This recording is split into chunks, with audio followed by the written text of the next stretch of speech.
The Shimakaze is probably the most popular destroyer in World of Warships Legends, and I don't have any data to back that up.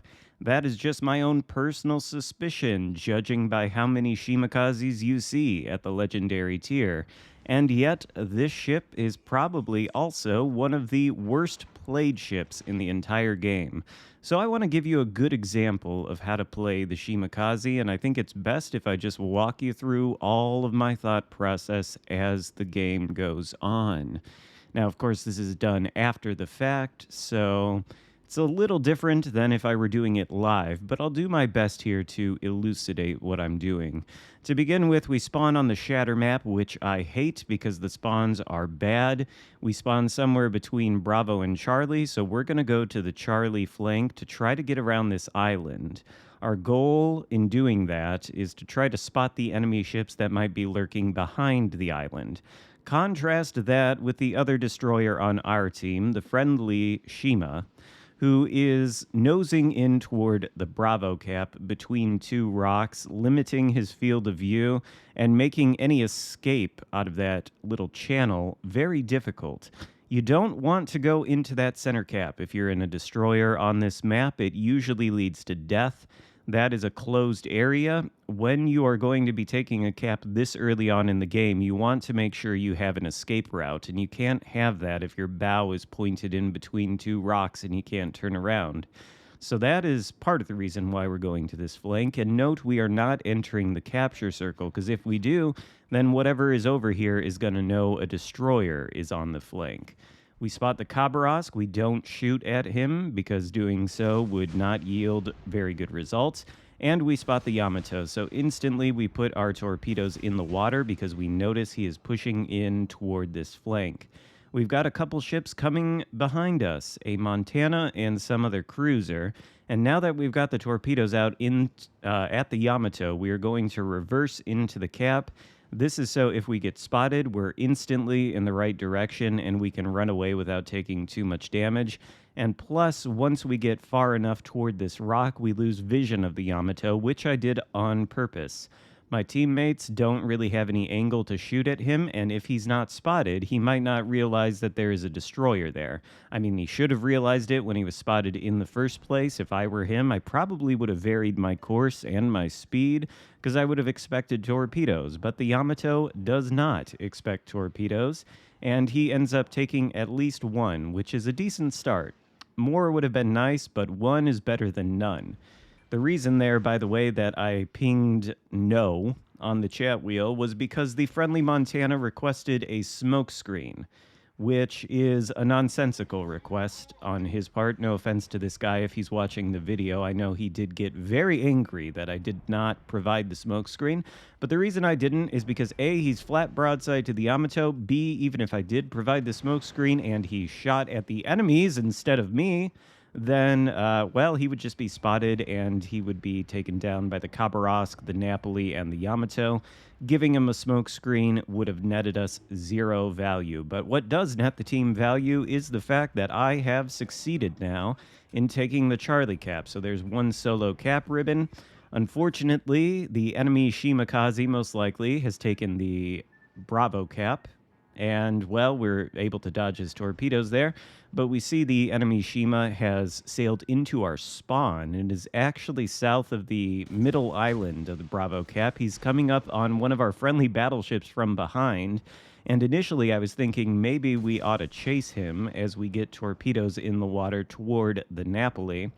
I was almost going to shoot my guns here too, but I didn't want to give away my position with the Napoli and Yamato so close behind me, and I also don't know where the Khabarovsk is at the moment.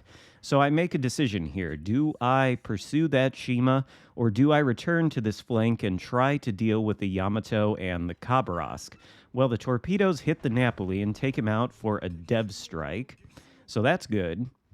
And the enemy Shimakaze rounds the corner behind that battleship. He's got two cruisers with a clear line of fire on him, and the battleship with its secondaries and main gun should be able to deal a lot of damage. He should not be getting out of this torpedo run alive. And it's a perfect demonstration of how not to play the Shimakaze. By the way, on that red Shima's part, he is going to sink. I don't think he's going to take out that battleship. But in any case, this destroyer is probably the stealthiest destroyer in the game. It's got good torpedo power and poor main battery gun power. So its value lies in its ability to take capture circles and outspot pretty much every other enemy destroyer. Sailing it at a battleship from behind is a useless play. In fact, the entire idea of torpedoing battleships with this thing, that is not its primary function. It can do that, and it can do it well, but there's not as much value in that as there is in taking objectives and outspotting and countering enemy destroyers. Speaking of which, we get vision of the Khabarovsk momentarily. He goes behind that island. We send a rack of torpedoes in that direction, hoping that they might catch him when he turns around that island. We've got the other two sets saved for Yamato, who is not apparently all that eager to push out from behind that rock. So we're going to hold on to the torpedoes for the moment. Khabarovsk comes around the corner. He's pushing into us. Now we elect to shoot. We're hoping that he'll turn and take one of those torpedoes, and he does, losing more than half of his HP. But of course, he is a Khabarovsk. His guns are way better than mine. He's far too close to me, so we cannot sit here and allow him to farm us with his superior firepower. We deploy a smokescreen to cut off his line of sight, and we start running away. The Shimakaze has good guns in the sense that the high explosive can hit very hard when you land it, but the guns are terrible in the sense that the turret traverse is very slow, so it's not easy to get them on target quickly, and the reload is also very slow. The Khabarovsk outguns pretty much every destroyer at this tier, and it's a very scary opponent for the Shimakaze to be facing.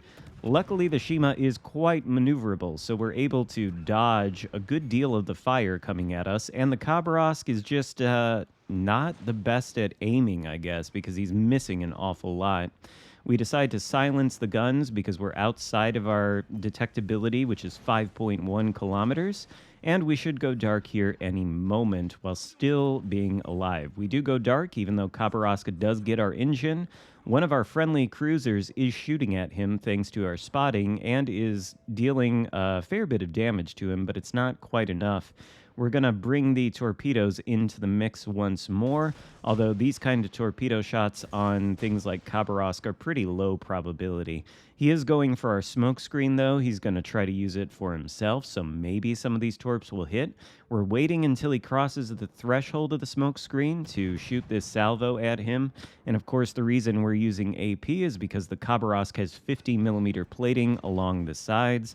So our HE will simply shatter on that, whereas the AP will pen. Of course, we don't hit Khabarovsk. He does get into the smoke screen, and for now, he's safe.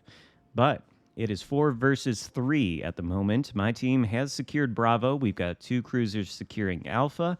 A battleship is pushing into Bravo, and our old friend Yamato has finally decided he wants to come around that corner.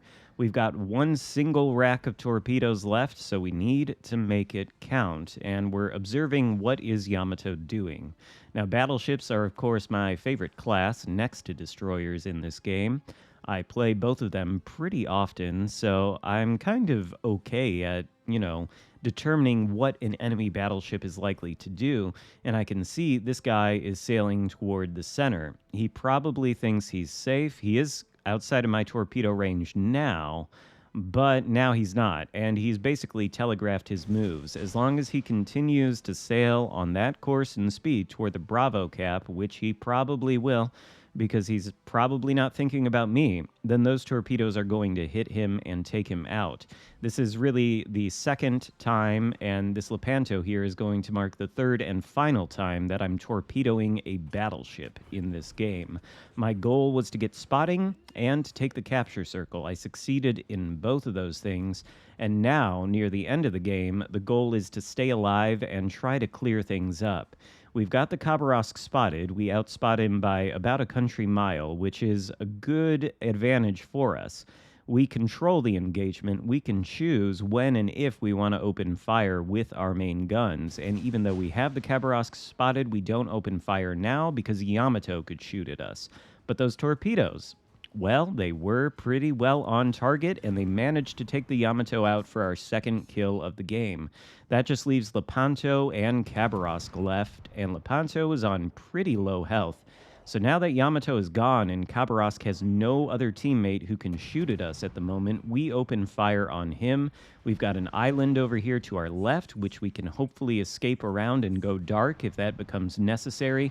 And our smoke screen is 18 seconds away from cooldown, so this is a calculated risk in order to deal some more damage to the Khabarovsk and potentially keep him spotted for our last remaining cruiser, who is unfortunately not yet in a position to shoot at him. You can see he's traveling from Alpha to Bravo, and he is a friendly Aegir, I believe. More on him in a little bit, because he's going to come in clutch at the very end. We smoke up and disengage from the Khabarovsk because our guns are just not doing the trick. And we want to turn in to see if we can maybe get torpedoes on the Lepanto in order to help the last friendly cruiser. This, of course, is a very close match. It could go either way. The decisions from both me and the cruiser are crucial here. Luckily, the cruiser is an Aegir. He is very heavily armored, and he's got most of his HP left. He also has 3 kills to his name right now, and he and I are both, spoiler alert, going to be responsible for carrying this game. Now, our position here allows us to spot the Khabarovsk as he opens fire, giving the Aegir vision of the Khabarovsk, so hopefully he'll be able to shoot him. Lepanto is on almost no HP, so I'm trying to decide which way do I go. Do I try to torpedo Lepanto? Do I go after Khabarovsk and try to shoot him? I'm not sure, but the fact that we've got Khabarovsk spotted is useful. I think we're going to ping him once or twice, and we end up putting torpedoes in that gap there, because it does look like Lepanto is reversing. Aegir can't see Lepanto, but he can see Khabarovsk, and Khabarovsk, I think, is coming around that island, so, yep, he gets taken out by Aegir. Lepanto gets taken out by Aegir, double strike and Kraken on his part. We don't even have to clean up this match. The Aegir does it for us. GG, nice Kraken, Aegir. The two of us certainly carried this match with over 3,000 base XP to both of our names. So this is a good example of how to play the Shimakaze well. We played for spotting, we played for objectives, we did not chase battleships. That is the key, and I'd like to see more Shimakazes doing it, because it really tilts me when they don't, to be totally honest with you. I kind of hate this destroyer, because I don't really like torpedo boats in general, and the way it's played does get me a little bit annoyed. So hopefully you found this video helpful. If so, give it a thumbs up, consider subscribing if you haven't already, and I'll see you next time. Goodbye.